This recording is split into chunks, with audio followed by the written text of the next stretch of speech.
Récentes nouvelles qui nous touchent. Ben après des sondages très mauvais pour lui, moins d'appui dans le caucus et dans le Conseil des ministres, Bernard Drinville avait besoin d'un lancement de campagne musclé. Oui, et il a lancé sa campagne officiellement dans sa circonscription hier à Lévis. Et ce qui était marquant, c'était une rupture avec l'ère François Legault, un virage franchement à droite là, pour une éventuelle CAQ là, sous la gouverne de Bernard Drinville. Alors, je vous résume un peu ce qui s'est dit.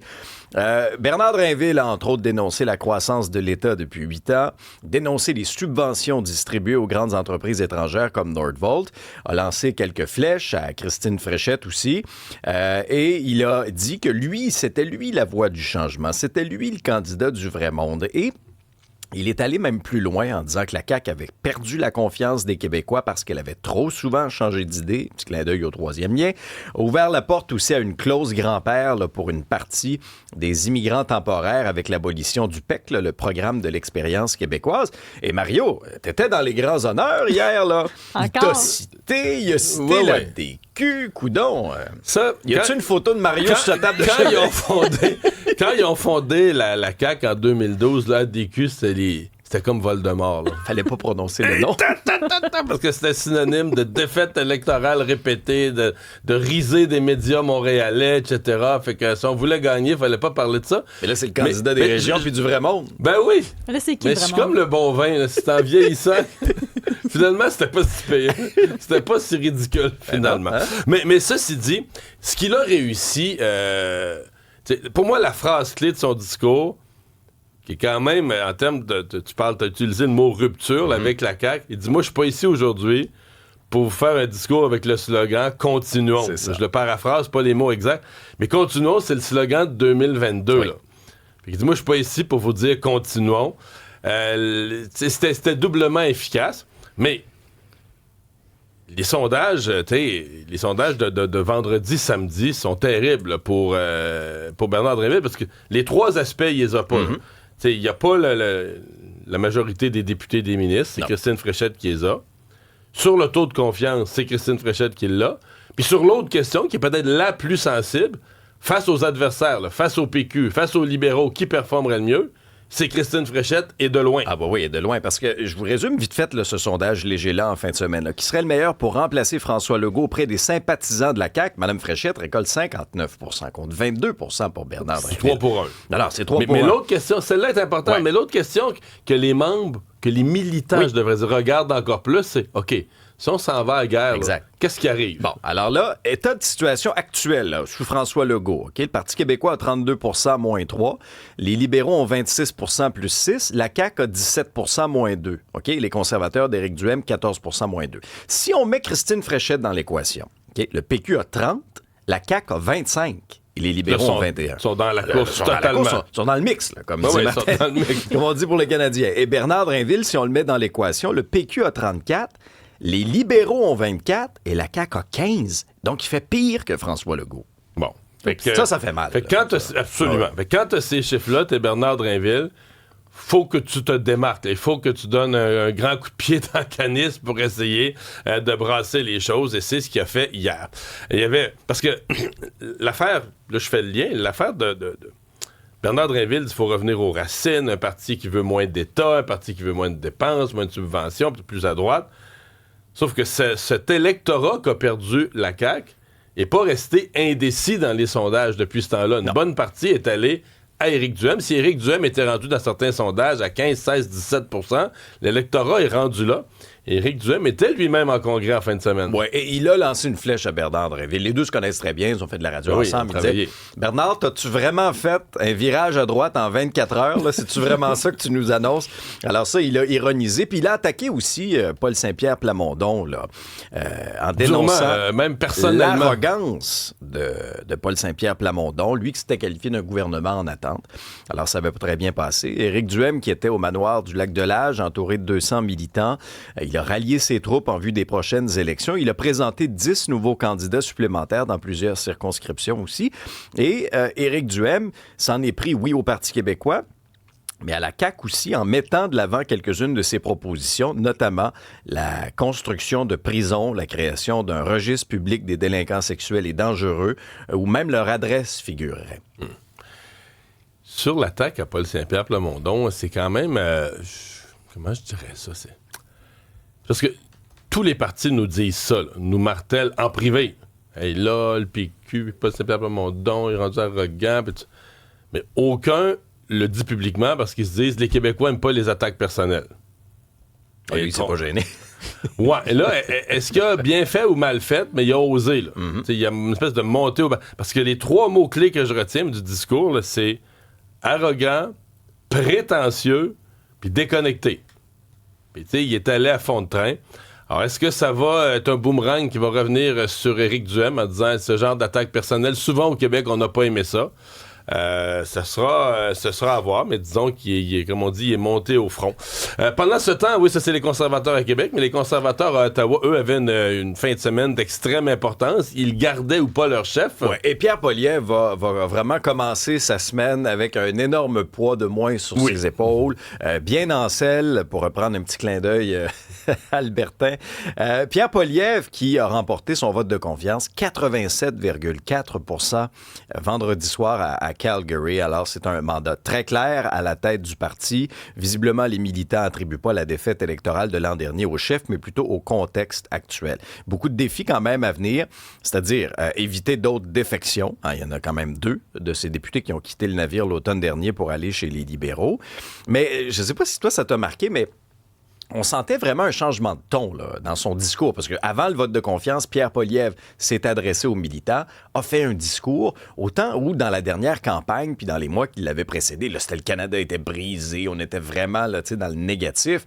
C'est l'espoir. C'était un Pierre Poilievre rempli d'espoir. C'était même sur ses pancartes en arrière, tenues par la foule. Ouais, on va voir ce que ça donne. En fait, il y a une vraie question, là, tu l'as posée, celle des transfuges, parce que il y a cette rumeur, puis je me méfie, parce que c'est pas toujours vrai, mais qu'il y a quelques députés qui n'aiment pas Poilievre et qui attendaient le vote de la fin de semaine, mais un peu comme à l'inverse, pour dire, OK, c'est confirmé que Poilievre est bien en selle, qu'il reste là, que ça va être lui, ben moi, je m'en vais. Okay. Mais est-ce que c'est vrai? Est-ce que c'est pas vrai? Est-ce qu'ils vont le faire? Parce que, tu sais, des fois, les gens font des menaces de même, mais là, en le voyant à 87% vraiment bien en selle, souvent, les gens se rallient. Parce que changer de parti, c'est pas une petite affaire, là. Ça veut dire que dans ton comté, il y a des gens qui vont te conspuer, qui vont dire t'es un traître, puis tout ça. Fait que, est-ce que ça arrivera? Est-ce que ça arrivera pas? Mais chose certaine, là, Pierre Poilievre peut regarder vers l'avenir. Là, il vient de, comme on dit, pour lui, il vient de nettoyer le paysage, qui aura une deuxième chance à la prochaine élection. Par contre, si les libéraux réussissent leur exploit de devenir majoritaires, par des défections, par des transfuges, prochaine élection, elle pourrait être quand même loin.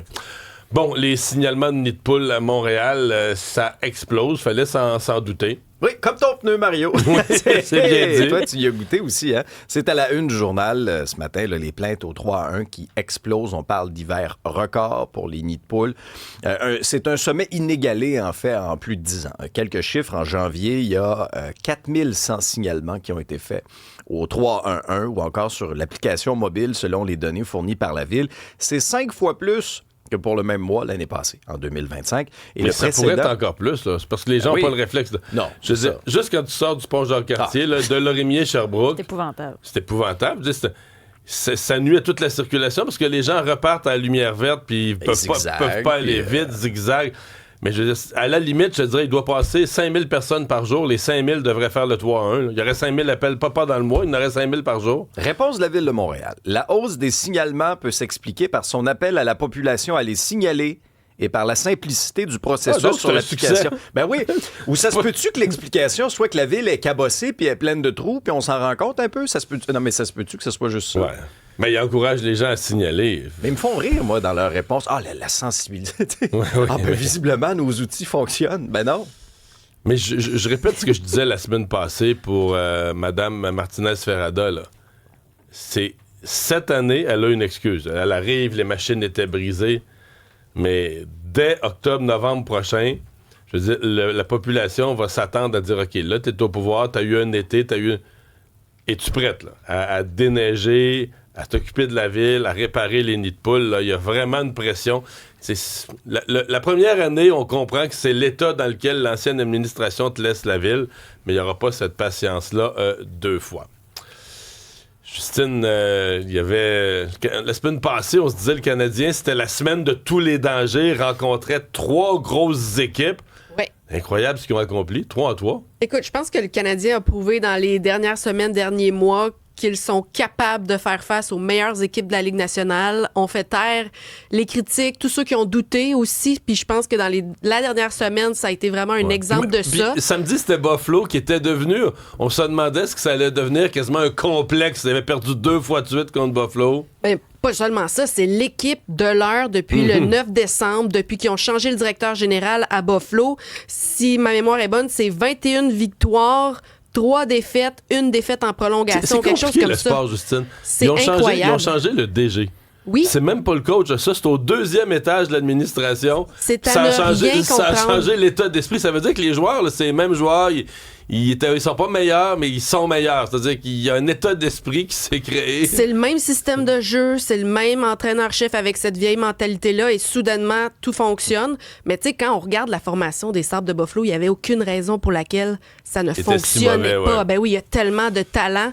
Et le Canadien qui a réussi à les battre, une grosse victoire importante, 3 victoires aussi pour Jacob Debesch, là, qui est comme en train de s'installer peut-être comme numéro 1 tranquillement. Là. Alors j'ai hâte de voir si la décision sera de l'envoyer devant le filet ce soir. Ce soir. Il reste 2 matchs avant la pause des Olympiques. 2 matchs. Ce soir, Wild du Minnesota, qui est quand même une des meilleures équipes aussi du côté de l'Ouest, qu'on a affronté il y a quelques semaines. Et il va rester les Jets de Winnipeg, pour qui c'est plus compliqué. Ça, c'est mercredi soir. Mais là, c'est 2 matchs importants à aller chercher parce que le classement de l'Est, je sais qu'on le répète puis on est fatigué avec ça, mais il est extrêmement serré. C'est incroyable. Là, le Canadien, avec la victoire face aux Sabres de Buffalo, est revenu dans le 3e rang de l'Atlantique. Mais quand on regarde les équipes qui suivent, on n'a vraiment pas de place à l'erreur. 1 point, 2 points, 3 points derrière, il y a du trafic. C'est incroyable. T'sais, les Bruins de Boston sont juste derrière avec un seul point de retard parce que hier, ils affrontaient le Lightning de Tampa Bay, justement, puis ils ont réussi à aller chercher au moins 1 point en tir de barrage. Mais je veux dire, le match de ce soir contre le Wild, contre les Jets, va permettre aux Canadiens d'aller s'installer avec une avance un peu plus confortable, prendre la pause olympique pour respirer un peu, prier pour que les joueurs n'arrivent pas à se blesser pendant le tournoi, puis revenir en force par la suite, là.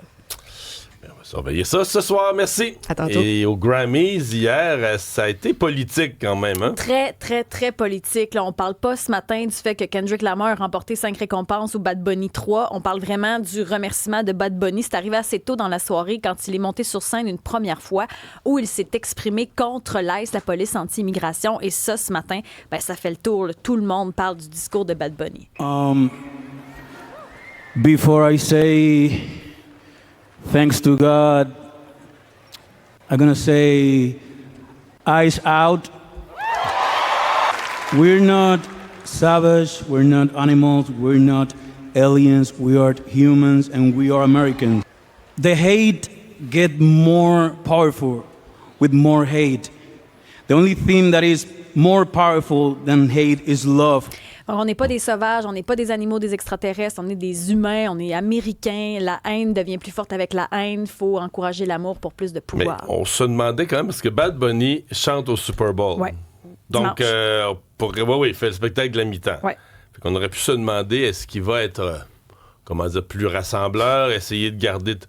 Donc là, il se positionne à une semaine du Super Bowl très, très, très politique. Mais tu sais, il y a beaucoup d'amateurs de football qui sont pro-Trump, là. Mais c'est pas... Et j'ai hâte de voir ce que ça va donner. Le Trump va pas au Super Bowl, il boycotte l'événement, d'abord parce que c'est à San Francisco, il aime pas Bad Bunny. Mais puis Trump a réagi par rapport au Grammy hier parce qu'il y a Billie Eilish qui, quand elle a remporté chanson de l'année, elle dit qu'il peut pas y avoir d'immigrants illégaux sur des terres volées. Olivia Dean, elle a mentionné que c'était une petite fille d'immigrants. Justin Bieber avait l'écusson Ice Out. Il y a Trevor Noah, l'animateur, qui a fait plusieurs mentions à Ice, à Donald Trump, entre autres, en disant que le nouvel hymne national des États-Unis, c'était Anxiety, la chanson de Doeshi. Et là, il y a le président américain, dans les dernières heures, qui a réagi puis qui il menace au fait l'animateur de poursuites judiciaires. Il dit entre autres que l'animateur l'a accusé à tort au sujet de l'île d'Epstein. Il dit, si je paraphrase, Noah, c'est parfait, raté, ferait mieux de se renseigner correctement et vite. Il semble que je vais envoyer mes avocats poursuivre ce pauvre maître de cérémonie pathétique, sans talent, complètement idiot. Ils le poursuivent pour beaucoup d'argent. Prépare-toi, Noah, je vais bien m'amuser avec toi. Ça donne quand même le ton pour la suite. Le ton. J'ai hâte de voir ce que ça va donner au Super Bowl dimanche.